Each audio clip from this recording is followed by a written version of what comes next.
Hello everyone, welcome back. So you can see I'm playing Destiny today, and I'm going to be showing off the House of Wolves again, and this one is going to be the Trials of Osiris. Now, I'm not actually playing it right now, this is just pre-recorded footage, because it's kind of like a time-sensitive thing, and it's not just regular matchmaking, it's kind of like the raids, where you have to invite every single player that you play with. Not the enemies, of course, so you just have to have like a fire team of 3. So it's too much to be like, alright, I'm going to start the recording, and then go on Bungie.net and look for people to play with. It's a big hassle. So yeah, I just did it this way because it would make more sense. And I hit the record button as I was playing it, so I can go back later and compile the clips. Now the Trials of Osiris is actually pretty fun. It's not really a new game mode, because the actual game mode is called Elimination, and I don't know if that's ever been in the rotation before, because they have the regular game modes, and then they have the things like Salvage and Combined Arms.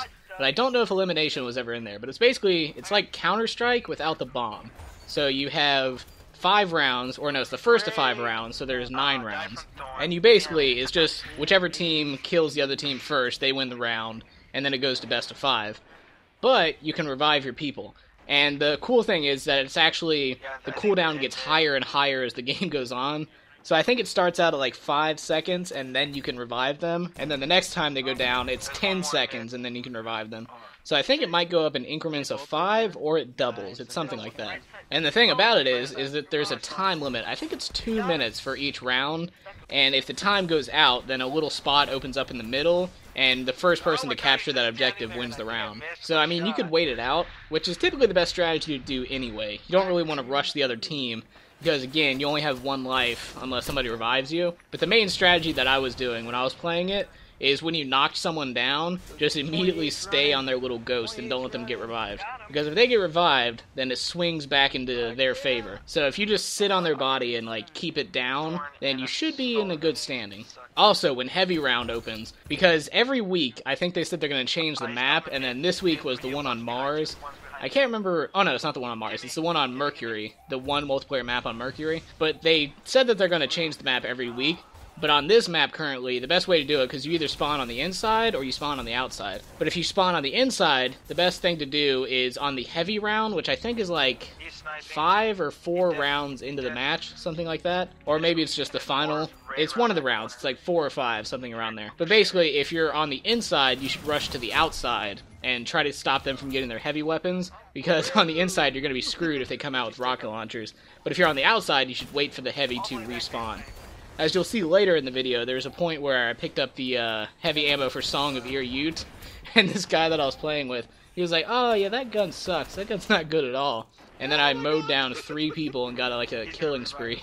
So yeah, clearly it's pretty good. But yeah, so the loot drops in the Trials of Osiris, for the most part, I think you only get emblems and Osiris armor, because that's all I've seen drop. I think you can get a ship, actually. So basically, you can only get, like, the fluff items. You can't really get any weapons or gear that goes up to level 42. All of the gear in there that I've seen, they go up to 36, which was the old maximum that would go up to 32. So yeah, the armor that you get is actually pretty cool looking, but the fact that it's 36 makes me not want to use it.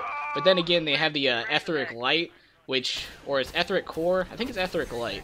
It's used to upgrade literally any legendary item in the game. So no matter what expansion it's from, whether it's from the core game, expansion 1 or expansion 2, you can use an Etheric Light on a legendary item and you can bump it up to the current max. And it said it bumps it up to the current max in year 1, so I'm assuming that any expansions that come out this year, the Etheric Light will bump it up to the max. So if you have 4 Etheric Lights by the time, I guess, expansion 3 or Comet gets here, which is the new huge expansion that's going to add like a new planet and everything, and a couple raids, I think. But yeah, so if you get one in there, I think it'll just, like, basically if you save 4, and then the next expansion comes around, then you can get a full set of new armor, if they're all legendary. Now, the good thing is, I'm sure you've already known about the exotic shards. That's for either breaking down an exotic weapon, or you can just buy them from Xur, which, by the way, with the Prison of Elders now added in the House of Wolves, strange coins come by so fast. I did 1 run in the Prison of Elders, and I got 7 strange coins. Or no, it was 2 runs, but 2 runs for 7 strange coins, that's crazy. And I was doing the lowest one, I was doing the level 28. But yeah, basically, you just get a lot of items in this new update. And also, now with Xur, you can trade in strange coins for Motes of Light. So if you do the weekly what is it, the weekly heroic strike. If you do that with 3 characters every week, that's already 27 strange coins. And then if you just keep playing the Prison of Elders, you can easily hit like 100 coins in one day. So yeah, and then you just trade them all into Xur for Motes of Light. Now the one thing is, the exchange rate, you kind of get screwed over a little bit, because you trade 2 strange coins for 1 Mote of Light. But if you already have everything that Xur sells, that's pretty good, because then you can just trade all those strange coins, which someone on YouTube actually had like 900 strange coins, so they've been stocking up for a while. But yeah, so basically you can trade those, and no longer buy his inventory, and just buy his exotic engrams that he sells. And yeah, you get Motes of Light out of everything. I broke down armor. I broke down like 2 pieces of legendary armor and got Motes of Light out of it. I ran a run in the Prison of Elders and I got 2 Motes of Light. So yeah, you get a lot of strange coins and Motes of Light now in this DLC. But yeah, so the way the Trials of Osiris works, to get back to that, you basically get Osiris gear, which you don't get a helmet for. It's just the chest, the arms, and the legs. Your run either ends whenever you get 9 wins or you get 3 losses. And originally I thought when you would either get the 9 wins or 3 losses, you'd be done for the weekend and you can't play anymore. Really what you do is you just go back to the guy and you grab another token and then you start again. You do lose your progress, but at least you can keep doing it. And they have different tiers. You can either get stone tier, bronze tier, silver tier, or gold tier, which come with random items in it that are pretty much selective to whatever set it is. So you can either get good stuff or bad stuff. And then you can buy as far as I know, you can buy 1 weapon and 1 chest piece. Those are guaranteed. And they're really cheap too. They're like 100 glimmer, I think, for the chest piece, and 250 for the weapon. Or maybe it's 250 for both of them, or 500 for the weapon, something like that. Either way, 250 and 500 glimmer is very small compared to everything else. And you can buy those as many times as you want. So if you have multiple characters of the same class, you can just buy 3 of those. Which I don't. I have a Hunter, a Titan, and a Warlock, so I just bought 2 of the Warlock clothes because I thought they would change the stats, but they didn't, so I just broke down the other one. And then I bought 3 of the weapons, which for this week was the Summoner, which is a new auto rifle that goes up to 365, which is pretty good. I like it.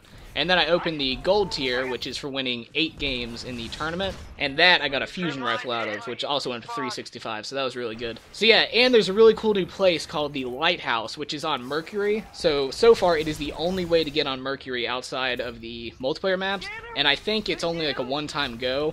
But what you have to do, and I got so close to doing this, you have to get 9 wins in a row in the Trials of Osiris, and then it opens up Mercury. And you like walk down a long hallway and you open a chest, and there's good stuff in that chest.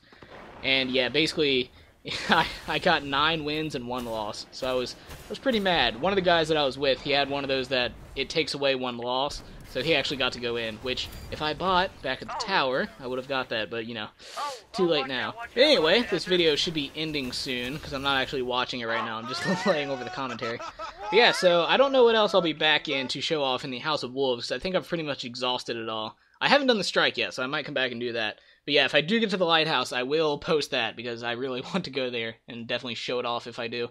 So anyway, hope you enjoyed it, and I will see you next time.